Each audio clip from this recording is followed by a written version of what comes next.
ஆகுதுங்க. Gas leak ஆகுதா? என்னம்மா சொல்ற? ஏங்க என்னங்க பண்றீங்க? வெடிச்சல் போகுதுங்க. ஏமா நம்மளே சரி பண்ணலாமா? ஏங்க பண்ணு தெரியாம பண்ணி ஏதாவது ஆக போகுது. இருங்க நான் போய் ஃபயர் சர்வீஸ் கால் பண்றேன். ஏமா கேஸ் லீக் ஆச்சுனா எப்படி சரி பண்ணுங்கறத இப்போ உனக்கு செஞ்சே காமிக்கிறேன். ஏமா கேஸ் லீக் ஆச்சுனா அது சிலிண்டர்னால லீக் ஆகுதா இல்ல ரெகுலேட்டர்னால லீக் ஆகுறதா ஃபர்ஸ்ட் பார்க்கணும். அதுக்கு என்ன பண்ணனும்னா இந்த சிலிண்டர்ல உள்ள ரெகுலேட்டரை இப்படி கலட்டி இந்த சிலிண்டர் இருக்கு பாத்தியா, அதாவது வீட்ல வந்து இன்னொரு புது சிலிண்டர் இருக்கும்ல, அதுல வந்து போட்டு ஆன் பண்ணி பார்க்கணும். இந்த நேரம் லீக் ஆச்சு அப்படின்னா ரெகுலேட்டர் தான் பிரச்சனை, ரெகுலேட்டரை மாற்றணும். இதுவே லீக் ஆகலை அப்படின்னா சிலிண்டர்னால தான் லீக் ஆகுது, சிலிண்டர் தான் சரி பண்ணணும். லீக் ஆகுதா? இல்லைங்க, ஸ்மெல் எதுவும் வரல இப்போ. அப்போ சிலிண்டர்னால தான் லீக் ஆகுதுன்னு அர்த்தம். அடுத்து எப்படி செக் பண்ணலாம் அப்படின்னா சிலிண்டர்ல உள்ள இந்த இடத்துல தண்ணி ஊற்றி பார்க்கணும். இப்போ தண்ணி ஊற்றுனதுக்கு அப்புறம் பபுள்ஸ் எந்த அளவுக்கு வருதோ அந்த அளவுக்கு கேஸ் வந்து லீக் ஆகுதுன்னு அர்த்தம். இதுவே பபுள்ஸே வரல அப்படின்னா கேஸ் லீக் ஆகலை அப்படிங்கிற அர்த்தம். பபுள்ஸ் வருதா? வரலைங்க. வரலையா? இப்போ ஒருவேளை இப்படி தண்ணி ஊத்தும் போது பபிள்ஸ் வந்துச்சுன்னா கேஸ் லீக் ஆகுதுன்னு அர்த்தம். இப்படி லீக் ஆச்சுன்னா கேஸ் வெடிச்சிருமாங்க? அதெல்லாம் இல்லம்மா, பயப்படாத. சிலிண்டர்ல இருந்து கேஸ் லீக் ஆகுறதுக்கு முக்கியமான காரணம் சிலிண்டருக்குள்ள இருக்கிற இந்த வாஷர். சரியா? அப்ப நம்ம என்ன பண்ணலாம்னா ஒரு புது வாஷர் எடுத்துட்டு அந்த பழைய வாஷரை வெளியே எடுத்துட்டு இந்த புது வாஷர் வந்து ஒரு குண்டு ஊசி வச்சோ இல்லை டெஸ்டர்லாம் இருக்கும்ல வீட்டில், அதை வச்சு நம்ம உள்ள மாட்டி பார்க்கணும். அந்த நேரம் லீக் ஆகலை அப்படின்னா வாஷர் தான் பிரச்சனை. அப்போ வாஷர் தான் வச்சு சரி பண்ணாலே போதும் அப்படிங்கிறது அர்த்தம். ஏங்க இது பேர் என்ன சொன்னீங்க? வாசரா? இது எங்கங்க கிடைக்கும்? இன்னும் எல்லார் வீட்லயும் இதை வச்சுட்டாவா இருப்பாங்க? கரெக்டு தாம்மா. இப்போ கேஸ் ஏஜென்சிஸ் இருக்குல்ல, அங்கே வந்து கிடைக்கும், இல்லை சின்ன சின்ன கடைகளில் கிடைக்கும், இல்லை கேஸ் டெலிவரி பண்ண வர்றாங்கல்ல அவங்ககிட்டயே அண்ணே வாசர் இருந்தால் எடுத்துருவாங்க அப்படின்னா அவங்க வந்து எடுத்துகிட்டு வருவாங்க. நம்ம எப்போனாலும் அவசரத்துக்கு வந்து யூஸ் பண்ணிக்கலாம். இல்லை இப்போ உடனே நம்ம வந்து சரி பண்ணி கேஸ் வந்து நம்ம யூஸ் பண்ணணும் அப்படின்னா வீட்டில் ஃபுல் சிலிண்டர்லேருந்து கலட்டக்கூடாது. எம்டி சிலிண்டர் இருக்கும் பார்த்தியா, அதுலேருந்து நம்ம கலட்டி நம்ம யூஸ் பண்ணிக்கலாம். ஆனால் அந்த எம்டி சிலிண்டரை கொடுத்து விட்றப்ப அண்ணே இந்த மாதிரி நாங்கள் வாசரை வந்து கலட்டணும் அப்படிங்கிறத தெளிவாக அவங்ககிட்ட சொல்லிடணும். அப்பதான் கரெக்டாக இருக்கும். ஓகேவா?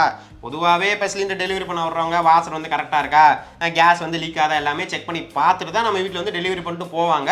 ஒருவேளை அவங்க டெலிவரி பண்ணி முடிச்சுட்டு போனதுக்கப்புறம் அங்கிட்ட ஒரு 4 நாளில் ஒரு பிரச்சனை வருது அப்படின்னா நம்ம வந்து இந்த மாதிரி செக் பண்ணி பார்க்கலாம். சரிங்க, இப்போ நீங்கள் வீட்டில் இருக்கீங்க, லீக் ஆச்சு அந்த வாசரை மாற்றி போட்டு நீங்கள் பாட்டுக்கு இருந்துக்குவீங்க. ஒருவேளை நீங்கள் வீட்டில் இருந்தால் நான் மட்டும்தான் இருப்பேன், இந்த மாதிரி லீக் ஆச்சுன்னா எனக்கு மாட்டவும் தெரியாது, உடனே வெடிச்சிருச்சுன்னா? அதெல்லாம் வெடிக்காதேம்மா, பயப்படாம நான் சொல்லி கொடுத்த மாதிரி பண்ணு, சரி ஆயிரும். ஒருவேளை இந்த மாதிரி செக் பண்ணி பார்க்கறது உனக்கு பயமா இருக்கு, நம்மளா பண்ண வேணாம், கேஸ் ரொம்ப லீக் ஆகுது அப்படின்னா அந்த நேரம் நீ ஒன்றும் பண்ணாம கேஸ் ஆஃப் பண்ணிட்டு ரெகுலேட்டரை கழட்டிட்டு ஒயிட் கேப் இருக்கு பாத்தியா, அதை போட்டுட்டு வீட்டுக்கு வெளியே வச்சிடணும். வச்சுட்டு 1906 அந்த ஹெல்ப்லைன் நம்பருக்கு கால் பண்ணினா 1 மணி நேரத்தில் வந்து உனக்கு சரி பண்ணி கொடுத்துருவாங்க, இல்லை உனக்கு இன்ஸ்ட்ரக்ஷன் சொல்லிடுவாங்க. அதே போல் இப்போ கேஸை வெளியே வைக்கிறோம்ல, அந்த நேரம் பக்கத்தில் உட்காந்து நெருப்பு சம்மந்தமான பொருள் யூஸ் பண்ணுறது, ஃபோன் யூஸ் பண்ணுறது, இதெல்லாம் பண்ணவே கூடாது. ஏங்க எனக்கு என்னமோ ஃபோன் பண்ணி பேசுறதாங்க சரின்னு தோணுது. சரிம்மா, இப்போ நம்பர் நோட் பண்ணிக்க, அவசரத்துக்கு கண்டிப்பாக தேவைப்படும். அதே போல் ஏமா இப்போ சிலிண்டர்லேருந்து இந்த ஸ்டவ்வுக்கு வந்து டியூப் கனெக்ட் ஆயிருக்கா.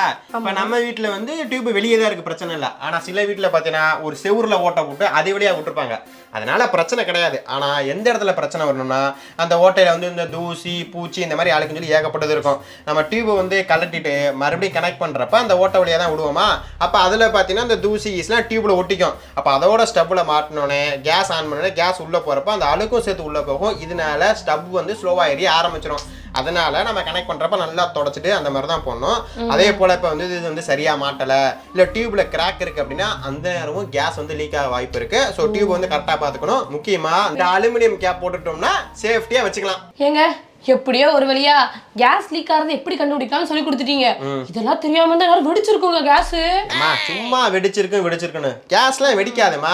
கேஸ் எப்போ வெடிக்கும் எப்போ வெடிக்காதுன்னு நம்ம தேநீர் இடைவேளையில வீடியோ போட்டிருக்கோம், மறக்காம தெரிஞ்சுக்க.